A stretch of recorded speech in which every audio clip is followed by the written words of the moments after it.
반갑습니다. 오늘의 말씀은 마태복음 21장입니다.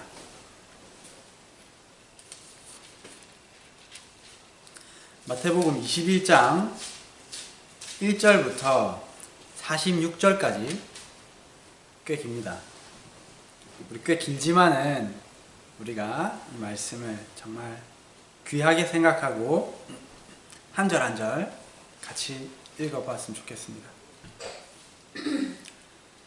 자, 1절부터 마지막 절까지 천천히 읽겠습니다. 시작!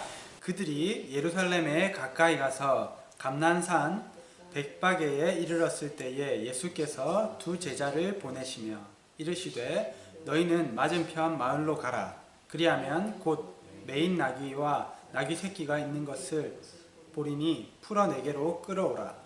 만일 누가 무슨 말을 하거든 주께서 쓰시겠다 하라. 그러면 즉시 보내리라 하시니 이는 선지자를 통하여 하신 말씀을 이루려 하심이라.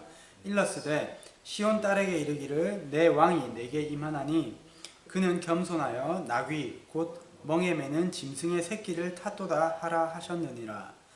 제자들이 가서 예수께서 명하신 대로 하여 나귀와 나귀 새끼를 끌고 와서 자기들의 겉옷을 그 위에 얹음에 예수께서 그 위에 타시니 무리의 대다수는 그들의 겉옷을 길에 펴고 다른 이들은 나뭇가지를 베어 길에 펴고 앞에서 가고 뒤에서 따르는 무리가 소리 높여 이르되 호산나 다윗의 자손이여 찬송하리로다. 주의 이름으로 오시는 이여 가장 높은 곳에서 호산나 하더라. 예수께서 예루살렘에 들어가시니 온 성이 소동하여 이르되 이는 누구냐 하거늘 무리가 이르되 갈릴리 나사렛에서 나온 선지자 예수라 하니라. 예수께서 성전에 들어가사 성전 안에서 매매하는 모든 사람들을 내쫓으시며 돈 바꾸는 사람들의 상과 비둘기 파는 사람들의 의자를 둘러 엎으시고 그들에게 이르시되 기록된 바 내 집은 기도하는 집이라 일컬음을 받으리라 하였거늘 너희는 강도의 소굴을 만드는도다 하시니라. 맹인과 저는 자들이 성전에서 예수께 나아오매 고쳐주시니 대제사장들과 서기관들이 예수께서 하시는 이상한 일과 또 성전에서 소리질러 호산나 다윗의 자손이여 하는 어린이들을 보고 노하여 예수께 말하되 그들이 하는 말을 듣느냐. 예수께서 이르시되 그렇다. 어린 아이와 젖먹이들의 입에서 나오는 찬미를 온전하게 하셨다 함을 너희가 읽어본 일이 없느냐 하시고 그들을 떠나 성 밖으로 베다니에 가서 거기서 유하시니라. 이른 아침에 성으로 들어오실 때에 시장하신지라. 길가에 한 무화과 나무를 보시고 그리로 가사 잎사귀 밖에 아무것도 찾지 못하시고 나무에게 이르시되 이제부터 영원토록 내가 열매를 맺지 못하리라 하시니 무화과 나무가 곧 마른지라. 제자들이 보고 이상히 여겨 이르되 무화과 나무가 어찌하여 곧 말랐나이까. 예수께서 대답하여 이르시되 내가 진실로 너희에게 이르노니 만일 너희가 믿음이 있고 의심하지 아니하면 이 무화과 나무에게 된 이런 할 뿐만 아니라 이 산더러 들려 바다에 던져지라 하여도 될 것이요 너희가 기도할 때에 무엇이든지 믿고 구하는 것은 다 받으리라 하시니라. 예수께서 성전에 들어가 가르치실새 대제사장들과 백성의 장로들이 나와 이르되 네가 무슨 권위로 이런 일을 하느냐. 또 누가 이 권위를 주었느냐. 예수께서 대답하시되 나도 한 말을 너희에게 물으니니 너희가 대답하면 나도 무슨 권위로 이런 일을 하는지 이르리라. 요한의 세례가 어디로부터 왔느냐. 하늘로부터냐 사람으로부터냐. 그들이 서로 의논하여 이르되 만일 하늘로부터라 하면 어찌하여 그를 믿지 아니하였느냐 할 것이요 만일 사람으로부터라 하면 모든 사람이 요한을 선지자로 여기니 백성이 무섭다 하여 예수께 대답하여 이르되 우리가 알지 못하노라 하니 예수께서 이르시되 나도 무슨 권위로 이런 일을 하는지 너희에게 이르지 아니하리라. 그러나 너희 생각에는 어떠하냐. 어떤 사람에게 두 아들이 있는데 맏아들에게 가서 이르되 예 오늘 포도원에 가서 일하라 하니 대답하여 이르되 아버지 가겠나이다 하더니 가지 아니하고 둘째 아들에게 가서 또 그와 같이 말하니 대답하여 이르되 실소이다 하였다가 그 후에 뉘우치고 갔으니 그 둘 중에 누가 아버지의 뜻대로 하였느냐? 이르되 둘째 아들이니이다. 예수께서 그들에게 이르시되 내가 진실로 너희에게 이르노니 세리들과 창녀들이 너희보다 먼저 하나님의 나라에 들어가리라. 요한이 의의 도로 너희에게 왔거늘 너희는 그를 믿지 아니하였으되 세리와 창녀는 믿었으며 너희는 이것을 보고도 끝내 뉘우쳐 믿지 아니하였도다. 다른 한 비유를 들으라. 한 집 주인이 포도원을 만들어 산 울타리로 두르고 거기에 집 짜는 틀을 만들고 망대를 짓고 농부들에게 새로 주고 타국에 갔더니 열매 거둘 때가 가까우매 그 열매를 받으려고 자기 종들을 농부들에게 보내니 농부들이 종들을 잡아 하나는 심히 때리고 하나는 죽이고 하나는 돌로 쳤거늘 다시 다른 종들을 처음보다 많이 보내니 그들에게도 그렇게 하였는지라. 후에 자기 아들을 보내며 이르되 그들이 내 아들은 존대하리라 하였더니 농부들이 그 아들을 보고 서로 말하되 이는 상속자니 자 죽이자 그의 유산을 차지하자 하고 이에 잡아 포도원 밖에 내쫓아 죽였느니라. 그러면 포도원 주인이 올 때에 그 농부들을 어떻게 하겠느냐? 그들이 말하되 그 악한 자들을 진멸하고 포도원은 제때에 열매를 바칠 만한 다른 농부들에게 새로 줄지니이다. 예수께서 이르시되 너희가 성경에 건축자들이 버린 돌이 모퉁이의 머릿돌이 되었으니 이것이 주로 말미암아 된 것이요 우리 눈에 기이하도다 함을 읽어본 일이 없느냐. 그러므로 내가 너희에게 이르노니 하나님의 나라를 너희는 빼앗기고 그 나라를 열매 맺는 백성이 얻으리라. 이 돌 위에 떨어지는 자는 깨지겠고 이 돌이 사람 위에 떨어지면 그를 가루로 만들어 흩으리라 하시니 대제사장들과 바리새인들이 예수의 비유를 듣고 자기들을 가리켜 말씀하신 줄을 알고 붙잡고자 하나 무리를 무서워하니 이는 그들이 예수를 선지자로 알미더라. 아멘. 정말 긴 말씀을 읽으시느라고 수고하셨습니다. 우리가 지난 시간에 마태복음 20장을 했는데 20장에서 우리가 무엇을 배웠냐면 처음 온 일꾼이나 나중 온 일꾼이나 똑같은 품삯을 받는 포도원 품꾼의 비유를 배웠습니다. 이것을 통해서 우리가 우리가 배웠던 은혜는 구원과 그리고 이 세상 그리고 내 삶을 주관하시는 하나님의 그 절대적인 주권에 대해서 우리가 생각해 보았습니다.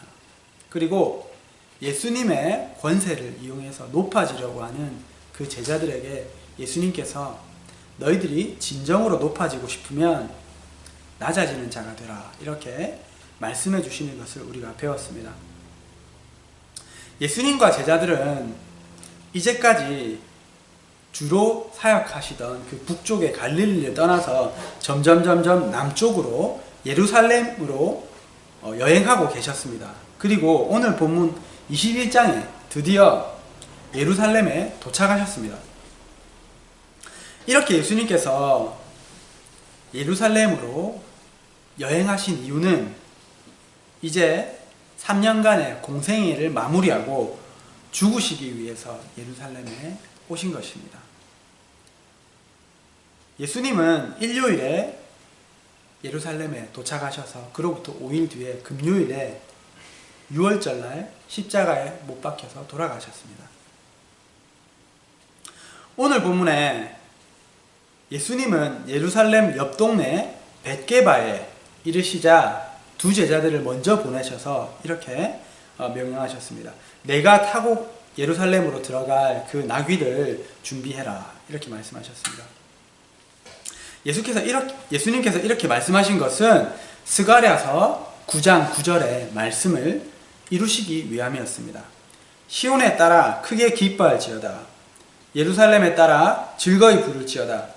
보라, 내 왕이 내게 임하시나니 그는 공의로우시며 구원을 베푸시며 겸손하여서 나귀를 타시나니 나귀의 작은 것 곧 새끼 나귀니라. 이렇게 말씀하신 장차 메시아가 겸손하게 나귀를 타고 그것도 나귀 새끼를 타고 시온 즉 예루살렘으로 오실 것을 예언하고 있는 이 말씀을 이루시기 위해 예수님께서 그렇게 하신 것입니다. 예수님은 이렇게 나귀 새끼를 타고 예루살렘으로 들어가셨습니다. 제가 앞서 말씀드린 것처럼 이날은 일요일이었는데 유월절이 되기 5일 전이었습니다. 우리가 잠시 출애굽기에서 배웠던 유월절 절기에 대해서 복습을 해보겠습니다.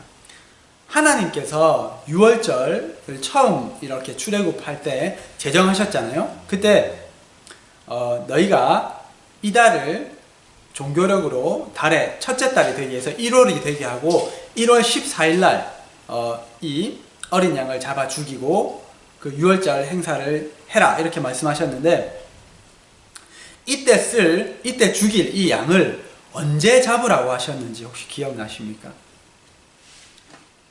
언제 따로 구분해 두라고 하셨냐면은 5일 전에, 죽이기 5일 전에, 그러니까 1월 14일이 유월절이면 1월 10일에 그 양을 따로 구분해 두라고 그렇게 말씀하셨습니다. 왜 그렇게 하셨냐면 이 기간 동안 그때 두 가지 이유에 대해 말씀드렸는데, 이렇게 같이 이렇게 양무리 중에서 흠없어 보이는 양을 한 마리 골라서 이렇게 따로 두면서 그 양과 친밀해집니다. 그리고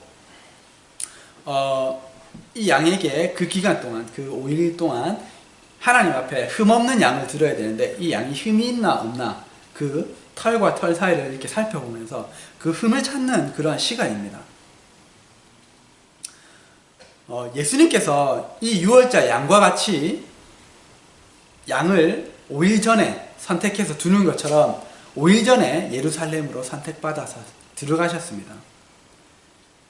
거기서 정말 이스라엘 종교 지도자들에게 그리고 로마 총독에게 유월절 양을 그렇게 검사하듯이 예수님이 죄가 있는지 없는지 하나하나 신문을 받으셨습니다. 그런데 예수님은 이 흠없는 유월절 어린 양처럼 아무 죄가 없으셨습니다. 예수님께서 예루살렘 성에 들어오시자 많은 사람들이 자기의 겉옷을 벗어서 길에 깔고 종려나무 가지를 또 바닥에 깔고 흔들면서 예수님을 환영했습니다. 이렇게 외쳤습니다. 호산나 다윗의 자손이여, 찬송하리로다 주의 이름으로 오시는 이여, 가장 높은 곳에서 호산나. 이 호산나는 히브리 원어로 이렇게 하자면 호슈아나 이렇게 이야기하는데, 이 말의 뜻은 원컨대 구원해 주십시오, 지금 즉시 구원하소서, 이런 뜻이 있다고 합니다. 또 다윗의 자손이라고 외쳤는데, 이것은 예수님께서 구약의 많은 선지자들의 그 예언대로 정말 메시아가 다윗의 자손으로 온다고 그렇게 예언되어 있었는데, 예수님께서 그 메시아라는 것을 인정하면서 외친 것입니다. 또 요한복음에 보면 사람들은 예수님을 유대인의 왕이시여 이렇게 외쳤고, 하나님의 이름으로 오시는 분이여, 하나님께서 보내신 분이라면서 이렇게 예수님을 찬양했습니다. 정말 이 장면을 오늘날의 버전으로 생각해 보면 어떤 장면이 떠오르냐면, 우리가 시상식을 보면 딱 그렇게 시상식장에 올라갈 때 레드카펫이 쫙 깔려 있습니다. 그리고 그 유명한 스타들이 차에서 딱 내리면 수많은 군중들이 옆에 쫙 나열하고 있다가 외치고, 그리고 박수를 치고, 그리고 막 사진을 찍으면서 그 사람을 환영합니다. 정말 지금의 오늘날에 예수님께서 만약에 오셨다면 그러한 모습으로 정말 이것은 2000년 전 그때의 버전으로 정말 사람들이 자기 옷을 벗어서 바닥에 깔고 그 종려나무 가지를 흔들면서 그렇게 입장을 하신 것입니다. 그런데 참 아이러니한 것은 이렇게 예수님을 찬양하고 예수님께 환영하고 그렇게 예수님을 높였던 사람들이 며칠 뒤에 5일 뒤에는 예수님을 십자가에 못 박으라고 외치고 예수님께 침뱉고 조롱했다는 사실입니다.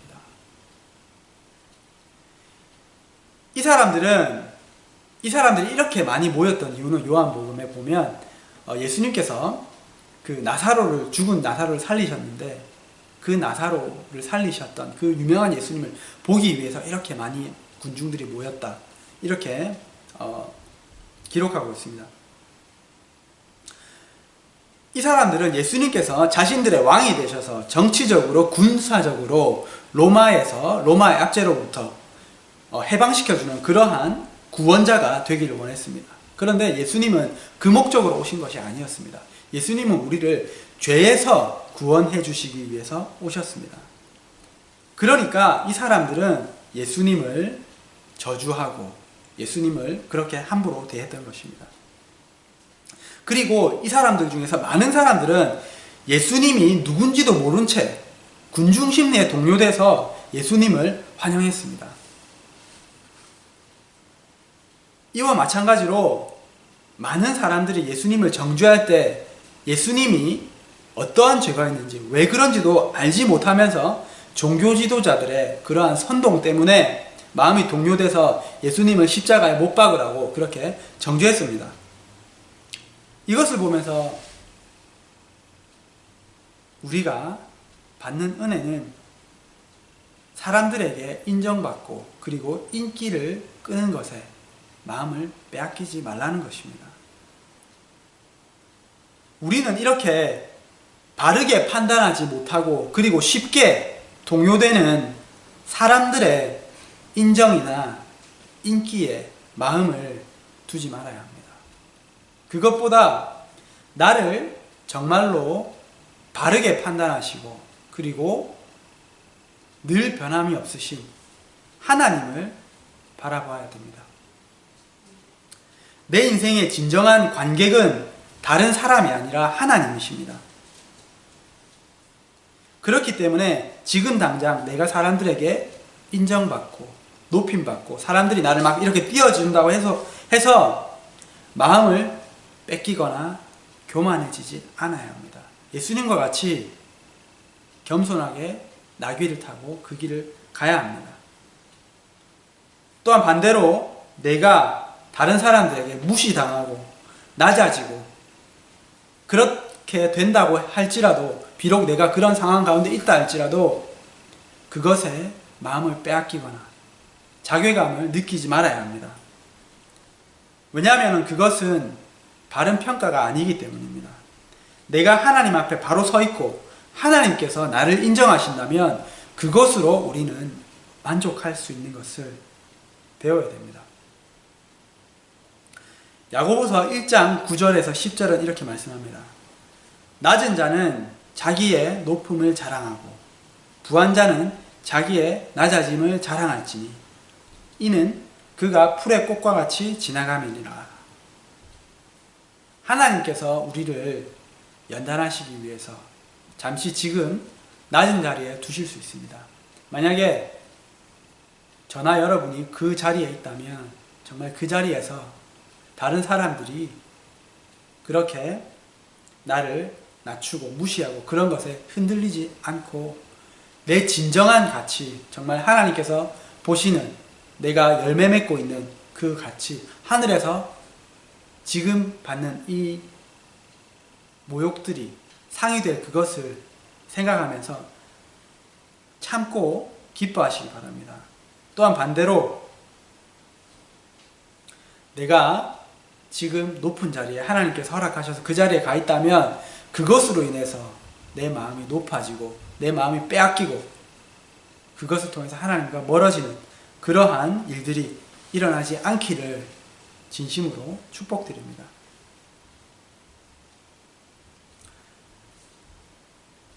다음으로 예수님은 성전에 들어가셔서 그곳에서 장사하는 사람들을 내쫓고 환전상과 비둘기 파는 사람들의 상을 엎으셨습니다.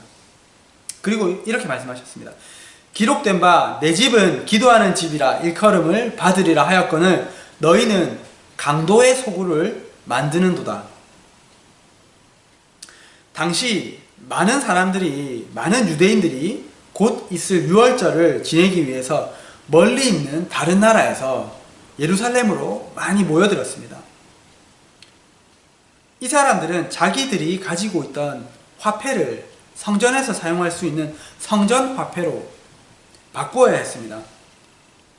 이 돈을 환전해주는 이 환전상들은 여기에서 엄청난 차익을 남겼습니다. 뿐만 아니고 하나님께서 가난한 사람들을 위해서 바치시도록 허락하셨던 비둘기를 성전에서 판매했는데 이 값이 얼마였냐면 시중가의 80배에 팔았다고 합니다. 제가 얼마 전에 우리가 저희 아내와 그리고 우리 형제님과 함께 극장에 갔잖아요. 극장에 가서 우리가 정말 오랜만에 영화를 봤는데 재밌게 봤습니다. 뭐였죠? 극한 직업을 봤는데 거기서 저희가 음료수를 하나 사 먹었습니다. 프로즌 코크를 사 먹었는데 그게 밖에 나가면 얼마냐면 맥도날드 이런 데 가면 1불입니다. 1불. 그런데 거기서 얼마에 파냐면 9불에 팔고 있더라고요. 9배잖아요. 진짜로 극장이라고 9배 바가지를 씌우는 거예요. 이것도 정말 엄청난 바가지인데 이 사람들이 그것도 성전에서 지금으로 치면 교회에서 80배의 그러한 바가지를 사람들에게 씌운 것입니다. 사람들은 자신들이 살던 그 먼 나라에서 예루살렘까지 그렇게 제사를 드릴 동물들을 가지고 올 수 없었기 때문에 어쩔 수 없이 울며 겨자 먹기로 성전에서 이 비싼 돈을 주고 비싼 환전까지 해가면서 이렇게 재물을 사야 했던 것입니다. 여기서 나오는 이 폭리는 보나마나 그것을 관리하고 있었던 종교 지도자들에게 돌아갔을 것입니다. 이것을 보시고 이것을 아셨던 예수님은 기도하는 하나님의 집이 도둑놈의 소굴이 되었다면서 의문을 내신 것입니다. 오늘날에도 이 기도하는 하나님의 집에서 장사를 하는 것을 우리는 많이 봅니다. 교회에서 뭘 자꾸 팔고 바자회를 하고 그리고 교회 다단계가 참 많이 퍼져 있다고 합니다. 물론 그 바자회를 하고 무엇을 파는 목적이 선교 후원비를 마련하고 무엇을 하고 그러한 목적으로 할 수도 있지만은 정말 이 경계가 굉장히 애매하다고 생각이 됩니다. 어디까지가 하나님을 위한 것이고 어디까지가 장사를 위한 것인지 이것은 제가 그리고 우리가 감히 판단할 수 없지만은 하나님께서 내 안에 계신 성령님께서 그것을 가장 잘 알고 그리고 성령님께서 그것을 우리에게 말씀해 주실 것입니다. 어쨌든 중요한 것은 하나님과 교제하는 집인 교회가 사업을 하는 사업장이 되어서는 안 됩니다. 마찬가지로 교회에 장사나 사업을 하기 위한 목적으로 가서도 안 됩니다. 혹시 이 말씀을 듣는 분 중에서 그러한 목적으로 교회를 가거나 그러한 교회가 있다면 정말 회개하고 돌이키시기를 축복드립니다. 이 말씀을 보면서 또 한 가지 느꼈던 것은 내가 하나님의 성전이라는 것입니다. 하나님이 우리가 하나님의 성전이라고 하셨습니다. 이 말은 즉 내 마음이 하나님께서 거하시는 집이고 하나님께 예배드리고 기도하는 그러한 곳이라는 것입니다. 그런데 내 마음이 하나님보다 하나님께 드려지는 이 삶의 예배보다 사업하고 비즈니스하고 돈 버는 것에만 더 초점이 맞춰져 있다면 이것이 또한 내 성전은 기도하는 집이 되는 것이 아니라 장사하는 그러한 시장이 되고 마는 것입니다. 여러분의 마음이 정말 하나님의 기도하는 집인지 아니면 장사하는 시장인지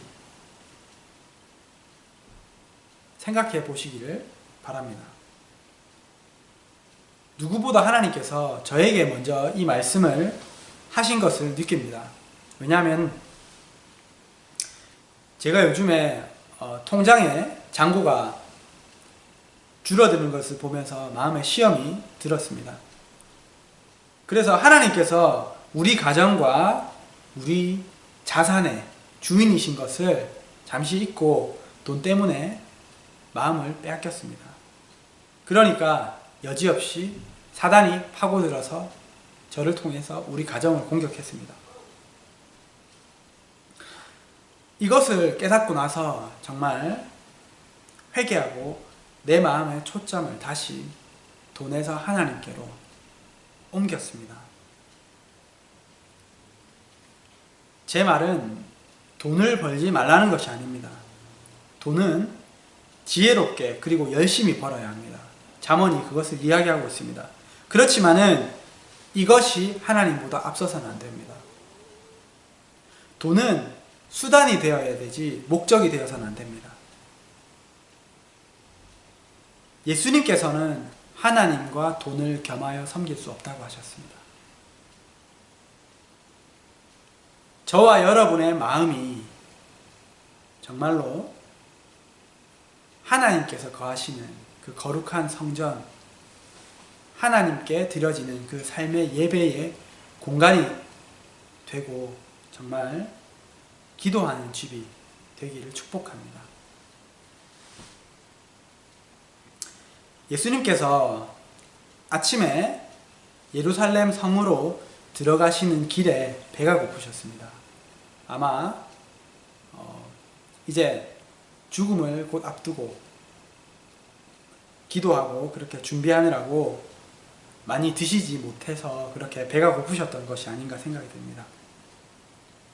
어쨌든 예수님은 길가에 있는 무화과 나무 한 그루를 보고 따먹을 열매가 있는지 찾아보셨습니다. 그런데 열매도 하나도 없고 잎사귀만 무성할 뿐이었습니다. 그러니까 예수님은 그 나무에게 말씀하셨습니다.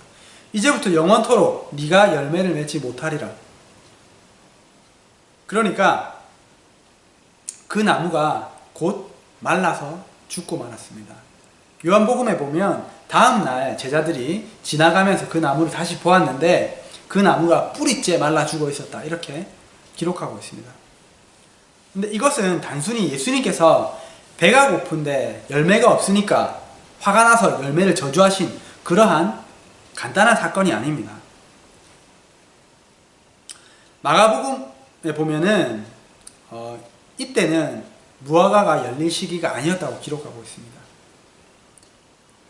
우리가 유월절이 언제냐로 알고 있냐면은 부활절을 대강 생각하면 유월절이 언제쯤이었는지 알 수 있는데 우리 지금 태양력으로 4월달 정도 됩니다. 그러면 이 시기는 무화과가 열리는 시기가 아닙니다. 무화과는 이스라엘은 우리나라와 비슷하게 그렇게 이제 북반구에 있어서 봄, 여름, 가을, 겨울이 우리나라 비슷한데 우리나라로 치면은 가을 9월에서 10월 이 정도에 되어야지만 이 무화과가 열리는 것입니다. 그런데 그렇다면 왜 예수님은 이 열매 없는 나무를 무화과 나무를 저주하셨을까요? 제 생각에는 예수님께서 이것을 통해서 제자들에게 시청각 교육을 하신 것으로 생각이 됩니다. 우리는 예수님께서 정말 앞서서 열매 맺지 않는 무화과 나무에 대해서 비유하시고 수차례 열매 없는 나무는 정말 찍어서 불에 던져진다고 말씀하시는 것을 비유하시는 것을 우리는 들었습니다. 예수님은 이 비유를 제자들에게 시청각 교육으로 보여주신 것입니다. 잎이 무성하다는 것은 많은 일을 한다는 것입니다. 이게 왜 이러한 뜻을 가지고 있냐면 나무에서 잎이 하는 일들이 너무나 많습니다. 저도 이제 생물 시간에 중학교 때인가 고등학교 때 배웠던 그 기억이 나는데, 잎이 무슨 일을 하냐면 광합성을 합니다. 여기가 광합성이란 말이 이게 무슨 말인가 찾아봤습니다. 그러니까 이게 무슨 말이냐면 빛 에너지를 양분으로 만드는 것입니다. 다시 말해서 우리 집에 저기 지금 꽃나무를 키우고 있는데, 빛 에너지를 이 햇빛을 받아서 그것을 양분으로 키우는 그 역할을 잎이 하는 것입니다.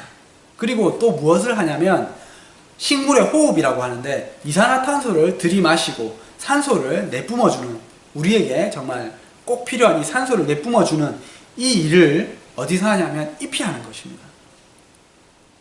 나무에서 잎이 이렇게 중요하고 많은 일들을 하는데, 이것을 하는 이유는 무엇이냐면 열매를 맺기 위해서 하는 것입니다.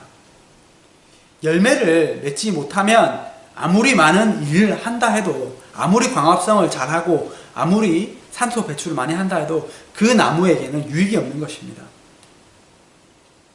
우리도 마찬가지입니다. 우리가 잎사귀와 같이 하나님을 위해서 정말로 많은 일을 한다고 해도 내 삶에서 그리스도의 열매가 나타나지 않으면 아무 소용이 없고, 결국에는 그것은 죽은 믿음이기 때문에 찍혀서 불에 던져지고 만다는 것입니다. 예수님께 저주받은 이 무화과 나무처럼 내가 정말 수많은 종교생활, 많은 일과 많은 행사를 하지만은 그 속에 과연 열매가 있는지 돌아보시기 바랍니다. 내가 만약에 이렇게 열매를 키우는 데는 치중하지 않고 정말 입만 무성한 사람이라면 그 신앙은 잘못되었다는 것입니다. 하나님께서 우리에게 원하시는 것은 일이 아니라 열매입니다. 또한 이 열매 없는 무화과 나무는 예수님 당시에 그 이스라엘을 의미합니다. 당시 이스라엘은 이 무화과 나무와 같이 종교적인 열심만 있었지, 종교 행위만 많았지, 정작 마음은 하나님으로부터 멀어져 있었습니다. 오늘 말씀과 병행 구절인 누가복음 19장을 보면 예수님께서 이렇게 예루살렘에 입성하셔서 예루살렘 성을 보시고 우십니다. 그리고 이렇게 말씀하십니다. 너도 오늘 평화에 관한 일을 알았다라면 좋을 뻔하였거니와 지금 네 눈이 숨겨져 있도다. 그러면서 예루살렘이 멸망하고 말 것을 예언하셨습니다. 정말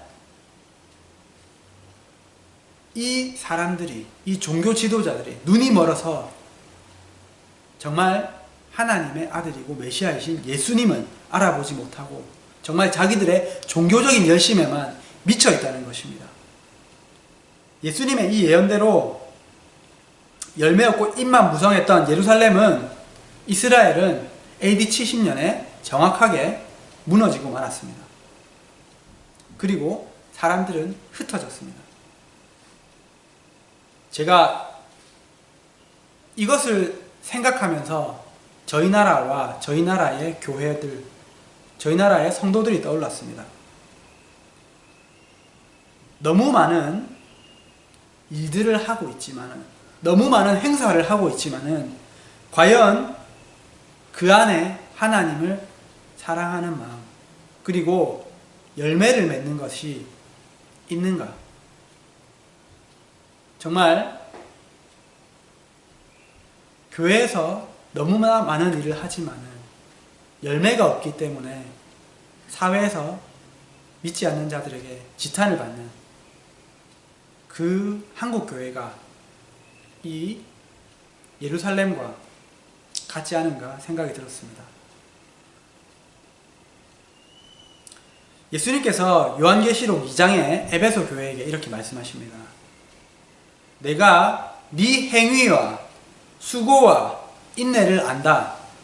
그렇지만은 내게 책망할 것이 있는데 너는 나에 대한 처음 사랑을 버렸느니라. 그러므로 네가 어디서 떨어졌는지 생각하고 회개하여 처음 행위를 가지라. 만일 그리하지 아니하면 내가 가서 네 촛대를 옮겨버리겠다. 예수님께서 이렇게 말씀하셨습니다. 교회에서 많은 일들을 하고 많은 행사를 하는 것, 그것이 나쁜 것이 아닙니다. 그렇지만은 그 안에 목적이 있어야 됩니다. 그 안에 바른 목적이 있어야 됩니다. 그것을 하는 이유는 하나님을 사랑해서고 복음을 전하기 위해서며, 그리고 이 일이 하나님보다는 결코 우선되어서는 안 됩니다. 예를 들어서 제가 지금 호주에 살고 있는데 한국에 저희 부모님이 계십니다. 제가 오랜만에 한국에 갔습니다. 한국에 가서 부모님과 일주일간, 2주일간 그렇게 짧은 시간을 보내는데, 제가 부모님에게 어머니, 아버지 계십시오. 제가 오랜만에 한국에 왔으니까 나가서 열심히 일해서 돈 벌고 그것으로 맛있는 거 사드리고 요리하고 이렇게 할 테니까 부모님은 저랑 떨어져서 저기 계십시오. 그러면 제 부모님의 마음이 어떻겠습니까? 저희 부모님이 원하시는 것은 제 자신입니다. 제 마음입니다. 저와 시간을 보내고 저와 그 사랑을 나누고 싶으신 것입니다. 하나님께서 우리에게 요구하시는 것도, 하나님께서 우리에게 원하시는 것도 바로 이것입니다. 우리의 마음을 원하시고 우리가 하나님 안에서 열매 맺기를, 우리가 하나님을 위해서 무엇을 하는 것보다 더 원하시는 것입니다. 예수님께서 오늘 본문의 마지막 부분에 그렇게 말씀하십니다. 열매 맺는 그 사람들에게 이것이 옮겨가리라, 그렇게 말씀하셨습니다. 정말 저부터, 그리고 우리 한국의 교회와 성도들이 이렇게 정말 처음 사랑을 회복하고, 일보다는, 교회 행사와 사업보다는 하나님을 사랑하는 일에, 그리고 열매 맺는 일에 다시 초점을 맞추는 우리가 되기를 축복합니다. 자, 우리 기도 드림으로 오늘 말씀을 맺겠습니다. 첫 번째로 우리가 나누었던 은혜는 정말 사람들의 그 평가는 바른 것이 아니고, 그리고 동요된다는 것입니다. 그렇기 때문에 사람들의 평가, 사람들의 인정이 아니라 진정으로 나를 평가하시는 그 하나님의 평가와 그 인정에 마음을 두고 사람들의 그것에 흔들리지 않도록 기도하시기를 바랍니다. 또 우리가 기도할 것은 이 교회가 하나님께서 거하시는 집이 되게 하시고 장사하는 곳이 되지 않게 하시며, 내 마음이, 내 안에 있는 이 교회가 정말 하나님이 거하시는, 하나님께 삶의 예배를 드리는 그 예배의 처소가 되고 장사하는 시장이 되지 않기를 그렇게 기도하시기 바랍니다. 마지막으로 일보다, 무성한 그 잎보다 열매 맺는, 그리스도의 열매를 맺는, 예수님을 사랑하는 그 마음이 있는 저와 여러분이 되시기를 그렇게 기도드리겠습니다.